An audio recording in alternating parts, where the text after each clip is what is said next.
Ahí está.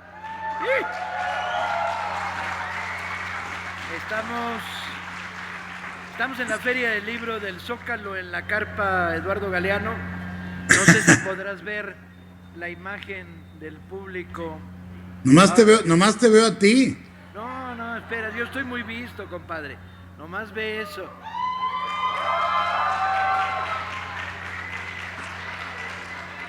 Qué bueno, qué bonito. En pleno festín literario. Qué bueno, qué bueno. Ayer estaba revisando a The Strain, la segunda serie. Ajá. De repente me dije, carajo, desde que lo conozco hace 30 años o más, 35, Como 35, mano. desde que lo conozco es coherente, está en las mismas cosas. El mismo rarete, sí. En la misma, eres un tipo de lo más consistente y coherente, aunque hayas nacido en un barrio de clase media pinche en Guadalajara. Pero Estoy de acuerdo. absolutamente coherente. Estaba viendo tu fascinación por el shock, la sorpresa, el terror, lo inusitado, tu voluntad gótica, tu placer por las máscaras, los efectos especiales. Y de repente me detuve y dije, pero espera, este cuate, y lo sigo queriendo tanto como lo quise cuando nos conocimos, tiene además otra vibra, que es, no dejaste atrás ni los niños de Morelia, ni la guerra de España, ni el alien, no es un pinche monstruo, es el sistema del gran capital monopólico y culero. Sí. Bueno, lo que pasa es que para mí los monstruos son el sistema, ¿sabes? Para mí los monstruos, los que se ven mal, los que son feos, ese rollo para mí no es realmente la monstruosidad es humana. Pero me daba mucho gusto ver en The Strain el trato que tienes verdaderamente duro, rasposo, contra los tipos del monopolio controlador, que a su vez son unos pobres diablos a los que controla el diablo, ¿no? Sí, Me encantaba la manera cruel con la que confrontas la crueldad de lo que tenemos enfrente. Sí, bueno, la idea, Paco, para mí siempre ha sido que, y como tú lo has hecho tantas veces, los géneros llamados menores, ¿no? El horror, la fantasía, la novela negra, que a nivel de literatura con mayúscula siempre son vistos con un poco de sospecha, o eran vistos con sospecha algunos de ellos, el horror todavía, ¿no? Que son géneros que realmente tienen una carga política enorme, forzadamente, no importa si la gente quiere ponerla ahí o no quiere ponerla ahí, la carga política está ahí, igual que los cuentos de hadas, porque responden a una pulsión muy primaria de la gente. Es decir, un cuento de hadas puede ser pro sistema, ¿no? El que dice, no te salgas en la noche sin avisarle a tus papás, no vayas solo al bosque, te vas a perder, todo este rollo. O el cuento de hadas que dice, el cuento de hadas anárquico, loco, que favorece la imaginación. Igual es en el género de terror.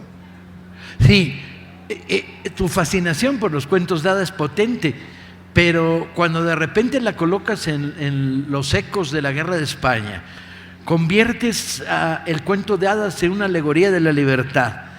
Es como cuando yo me meto en guerras terribles diciendo que los 7 enanitos en la versión real son mineros, son proletarios, y no cantan ailó, a casa a trabajar, cantan arriba parias de la tierra, en pie famélica legión, ¿no? Los enanitos de Blancanieves son la clase trabajadora. Todo el mundo me mira como diciendo, este güey se volvió loco.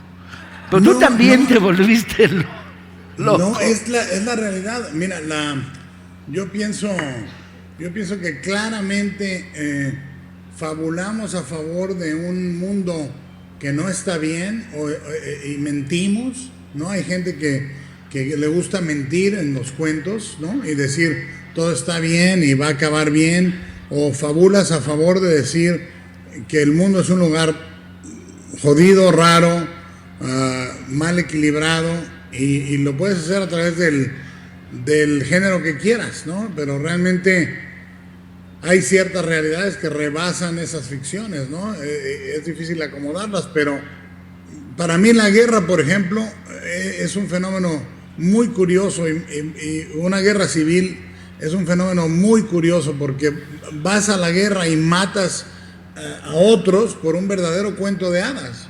El cuento de hadas que te cuentan es que somos distintos, que hay ellos y nosotros, ¿no? Es un cuento de hadas que nos compramos encantados como adultos y que es completamente falso.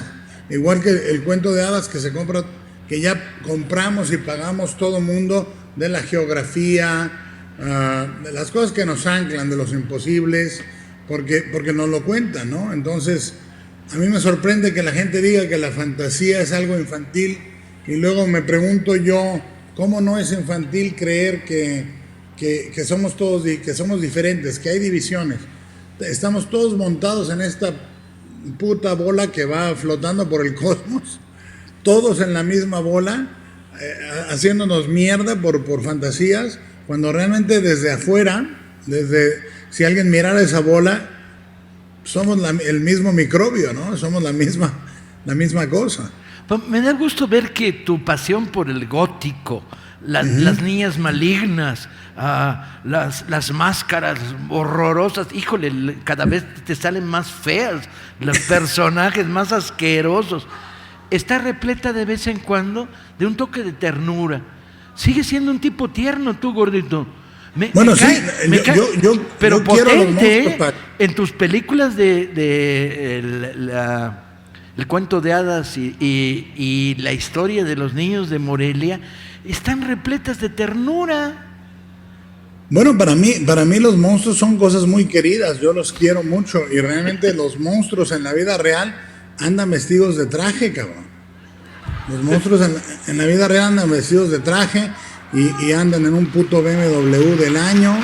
Esos son los monstruos.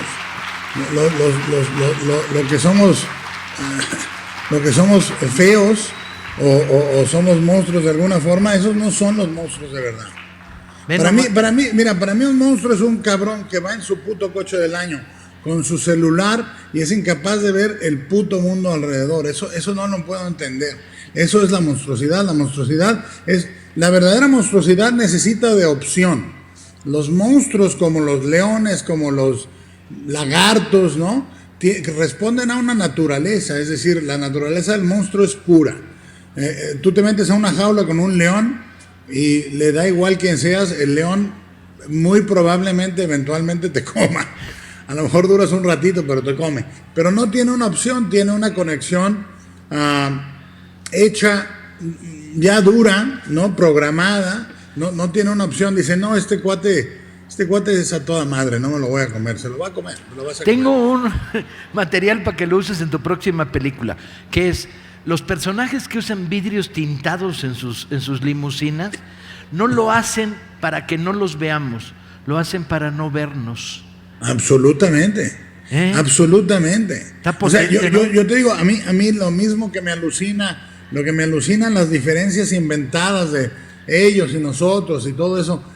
Yo, por ejemplo, no puedo entender un país que por guerra civil o por una guerra contra las drogas te permite una inhumanización y una separación tan grande que puedes destruir a alguien que vive en el mismo país que tú, que es de la misma nacionalidad, que vio la misma tele 2 días antes, que se comió un gansito. Y que cantó al unísono contigo en mi versión de izquierda a Cuco Sánchez. Si a fin de cuentas venimos de la nada a la nada, por Dios que volveremos. Oye, eso era puro Sartre, man. Eso, bueno, para mí, Cuco Sánchez, José Alfredo, José Alfredo es verdadera filosofía para mí. ¿En qué estás ahora? ¿Estrenas película en horas, no? Sí, bueno, ya estrenamos ayer La Cumbre Escarlata. Estoy a puntito de ir a hacer una charla que tengo retrasada, pero me voy a quedar con ustedes 1 hora, lo que se ofrezca. Yo creo que era importante, era muy... Gracias. Tiene la prole aquí te quiere bien, ¿eh? Bueno, a mí me interesaba mucho estar aquí, Paco, me interesaba mucho estar aquí, por eso hicimos un poco de circo, maroma y teatro. Me hubiera encantado estar físicamente allá, pero yo creo que es la función de la fábula. Mucha gente dice que nos permite escaparnos de la realidad y para mí es lo contrario, nos permite digerirla, claro, y estar en contacto con ella, ¿sabes? A mí me contaban una historia que me gusta mucho y te la paso. Era de una muchacha que trabajaba en una oficina gubernamental y entonces llegó con un amigo mío médico y le pidió un pase para decir que tenía que escaparse de su oficina 3 veces al día para ir al baño. Y ese baño pinche, ladrillo blanco, ventanuco arriba, que tienes la sensación de que te miran cagar. Y esta cuata iba y 3 veces al día se iba al baño. ¿Y qué hacía? Pues leía, claro. ¿Y qué leía? Novelas de dragones. Para mi generación se dijo, no, eso es escapismo. ¿Cuál escapismo? Escapismo en el buen sentido de la palabra. Te escapas de una realidad. La fuga es libertad, Chihuahua, ¿no? Y entonces, cuando salía del baño y refortalecida por las novelas de dragones, no la logré convencer de que leyera libros míos, puras pinches novelas de dragones, ¿no? Un día de estos va a agarrar, se va a echar un buche de gasolina, va a poner un pinche Vic y se va a fumigar al patrón que le anda atosigando y jodiendo todo el día. No hay escapismo, hay ida y vuelta a la realidad. Sí. Y se necesita, porque mira, yo lo que sí creo es que para que el cuerpo funcione hay que respirar. Entonces, muchas veces la ficción nos permite respirar en el cuerpo de otro a nivel existencial. Nos permite respirar en una realidad un poco ajena a la nuestra, porque la nuestra es insoluble, es básicamente insoluble y estés atrapado en lo que estés atrapado, en medio de un problema legal, en medio de un problema familiar, lo que sea, a veces necesitas respirar y te rearticulas a través de la ficción por una razón muy sencilla. Somos animales que cuentan historias, por supuesto, pero la forma más alta de historia, decía Borges, o lo parafraseo mal, decía Borges que la forma más antigua de narrativa era la fábula y la parábola. Y la parábola siempre, digo, cuando en la Biblia te encuentras la parábola de las semillas de mostaza, no está hablando de semillas de mostaza. No. Y cuando te habla una parábola de horror sobre vampiros, no necesariamente está hablándote de vampiros que solo significan que chupen sangre, significan 1000 cosas. Si te vas al Drácula victoriano, está canalizando una ansiedad sexual brutal de la época victoriana. Si te vas al vampiro transformado en zombie por George Romero, en La Noche de los Muertos Vivientes, está hablando de Vietnam, ¿no? Creo que cuando tú fabulas o usas la parábola de un detective en México, ¿no? Con Velasco Arán, estás hablando de alguien que se va a enfrentar con cosas que no son absolutas, no hay un bien ni un mal que resolver, es una realidad jodida y complicada, ¿no? Sí, me debes una, porque el otro día alguien me dijo, no, Del Toro ya no es mexicano, y entonces me lo agarré a putazos, directamente, le dije, ¿cómo se ve que no te has enterado? Es uno de los más mexicanos creadores que tenemos. Lo que pasa es que encontró un espacio y bienvenido sea para multiplicar su capacidad de contar, pero es absolutamente mexicano. Solo un mexicano se le pueden ocurrir las cosas que se le ocurren a él. Solo un mexicano está viviendo, bordeando el absurdo, el horror y sobre todo, solo un mexicano tiene tanta cantidad de humor negro como tienes tú, compadre. Me lo chingué. Qué bueno, no, bueno, déjame decirte, a mí me parece que lo contrario es lo imposible, ¿no? Lo contrario es que alguien deje de ser lo que es. Ser mexicano no es el sellito en el pasaporte. Ser mexicano es lo que mamaste, donde creciste, cómo te criaste, quién te enseñó qué canción de cuna cantabas, la diferencia entre cantar cri-cri y chingaderas, ¿no? O sea, creo que es vital entender. Cuando alguien me dice a mí, ¿pero qué hay de mexicano en sus películas? Les digo, yo. Todo, ¿Yo? todo. El humor negro, compadre, es Pero- absolutamente mexicano. Pero aún más que eso, Paco, mira, creo que los latinoamericanos y los mexicanos siempre miramos hacia el vencido, no miramos hacia el vencedor, ¿no? No acabamos las putas películas con una banderita que todo está bien y que ondea en el viento heroicamente. Acabamos con gente herida, con gente abrazándose, con gente precariamente viva. O sea, la vocación narrativa de la gente que yo admiro puede ser tan variada como Rulfo, que es completamente mexicano, tanto en su manera de usar el lenguaje, sus ritmos, su sintaxis, su idiosincrasia, o puede ser europeizada, para usar una palabra más afectada, como Borges o Arreola en nuestras mismas tierras, ¿me entiendes? Pero eso no significa que entonces Gabo haya dejado de ser colombiano por vivir en México. Y de la misma manera tenemos que entender que podemos ejercer nuestro oficio en el idioma que sea, en la circunstancia que sea, y aunque nos levantáramos en la mañana y nos pusiéramos pupilentes verdes y nos pintáramos el pelo, lo que fuera, somos mexicanos. Y es para mí un puto orgullo ser mexicano. Y la manera bizarra de ver el mundo es mexicana para mí. Si mi cine fuera a favor de las instituciones y dijera qué bien la policía, qué bien los hombres ricos, ojalá y triunfe el bien y la bondad, bueno, entonces a lo mejor, pero nosotros en México nos han enseñado que las instituciones normalmente albergan hijos de puta, ¿no? Y que las cosas organizadas normalmente albergan la impudicia y la impunidad y la jodida maldad.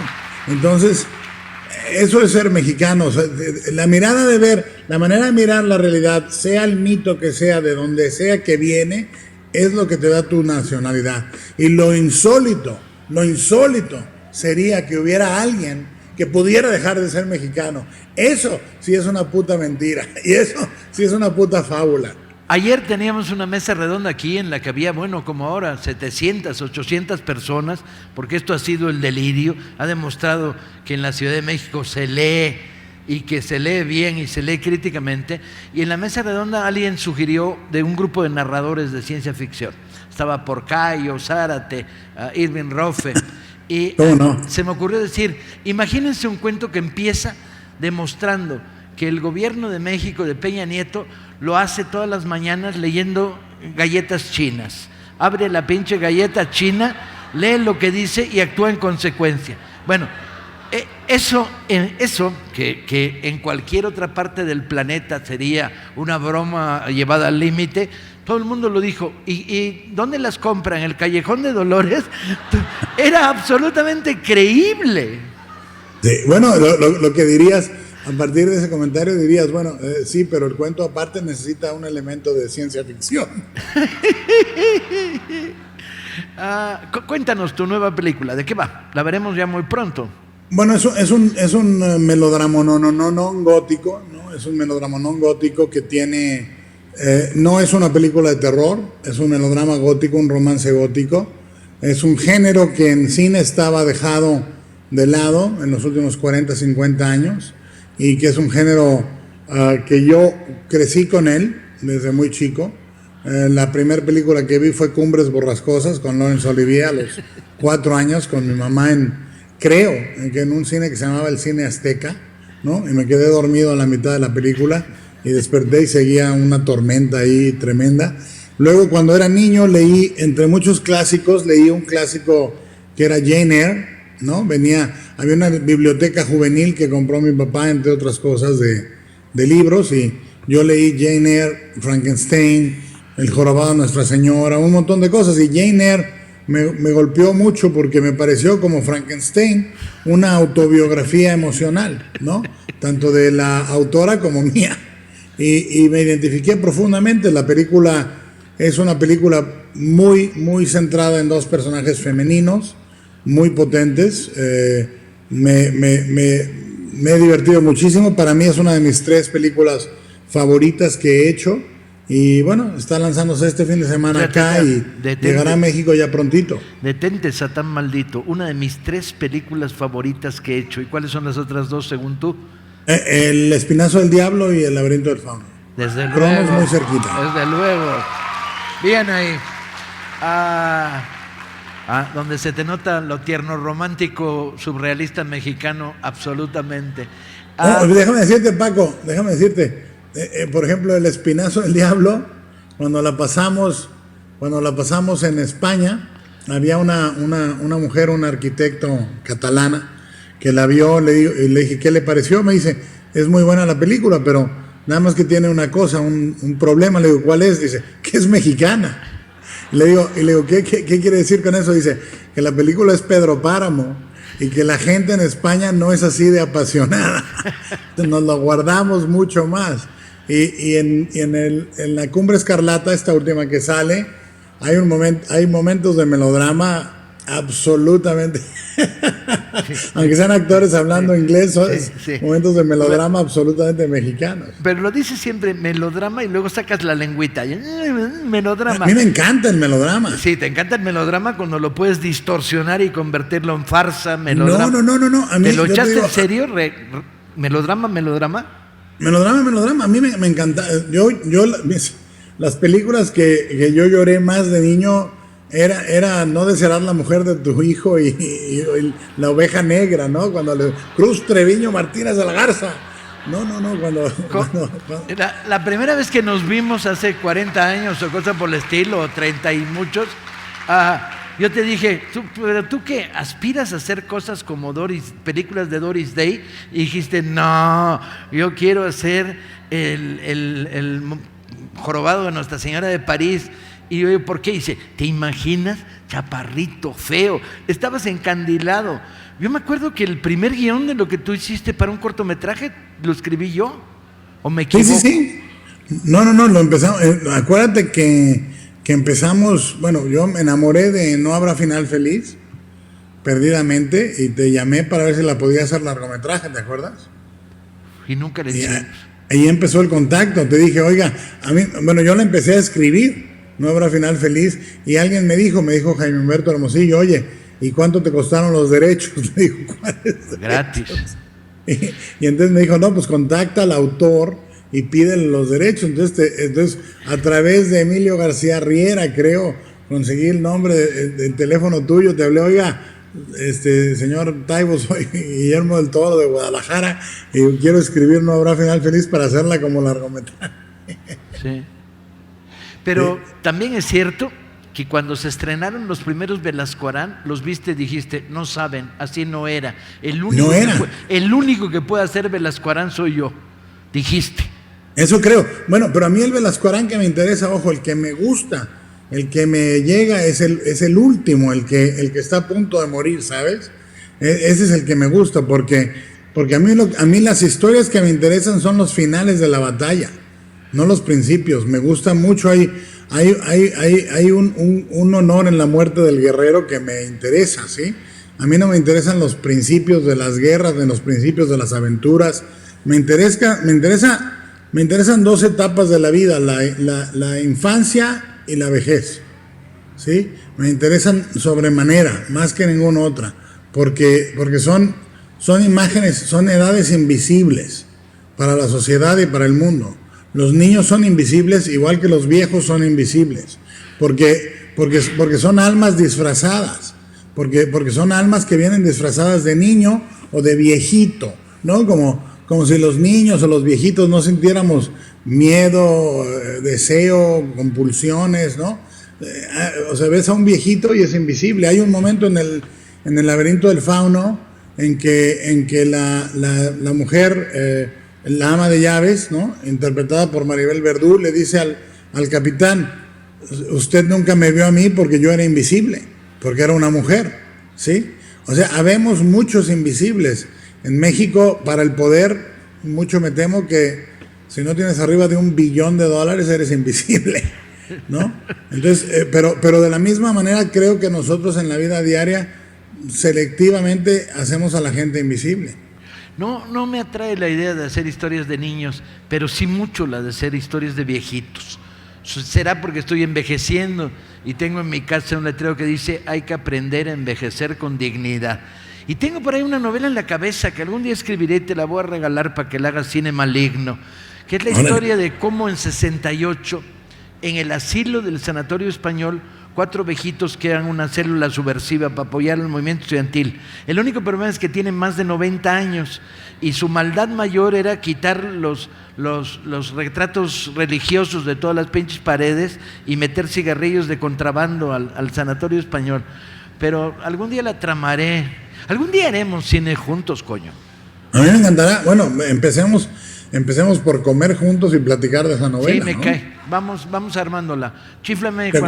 ¿Te acuerdas cuando tú empezaste? Creo que fui yo accidentalmente como gorrón, porque en Gijón, en la Semana Negra de Gijón, sí, que era tu primer Semana Negra de Gijón, creo, y era mi primer viaje con un cortometraje infecto y rarísimo que se llamaba Geometría, y yo me presenté igual como el Gorras, me presenté ahí en Gijón, dije, ya llegué, soy el director del cortometraje Geometría. Me dijeron, oiga, pero no lo invitamos, el cortometraje viene invitado, pero no hay presupuesto para un invitado. Dijo, pues ahí yo duermo donde sea, y dormía donde podía con mi mujer, y comíamos de las botanas de la Semana de Cine Negro. Sí, por favor, no más faltaba. Sí. He llegado a tener en el Festival de Gijón 3 cuates durmiendo en una alfombra, o sea que ahí nunca hubo cohete. Un verdadero placer hablar contigo, un verdadero placer traerte a esta Feria del Zócalo tan popular, tan irreverente. Quiero decirte, y creo que es el sentir de los que estamos aquí, que Guillermo del Toro, aquí estás en casa. Y vean, muchísimas gracias. Véanlos a ellos.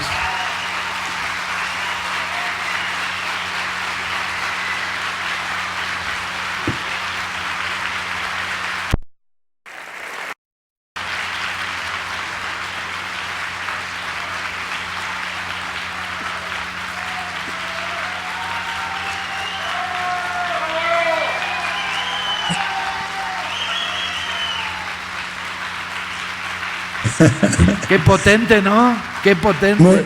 Muy bello, Paco, muy bello. Son los días buenos en los que te levantas y dices, chingada madre, y ahora tengo que ir a hacer entrevistas, no sé qué y no sé cuánto, y de repente dices, bueno, yo soy un creador, soy un narrador, y encuentras a la gente que te dice, sí, eres un narrador, eres un creador, y nos estás contando historias a nosotros. Desde México, un beso, compadre, un abrazote. Un besote.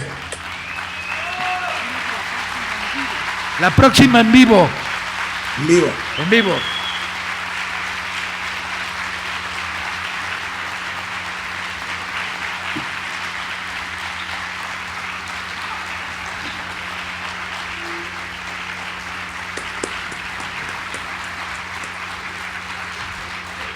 Vean cómo sonríe, chinga. ¿Saben lo que es hacer una película en Hollywood como las que hace? Es sufrir y sufrir y sufrir y oír a un productor diciéndote pendejadas y un actor que es un mamón y de repente, ¡guau!, se produce un fenómeno como este. Te queremos mucho, Guillermo. Un abrazo. Desconectamos. Igualmente,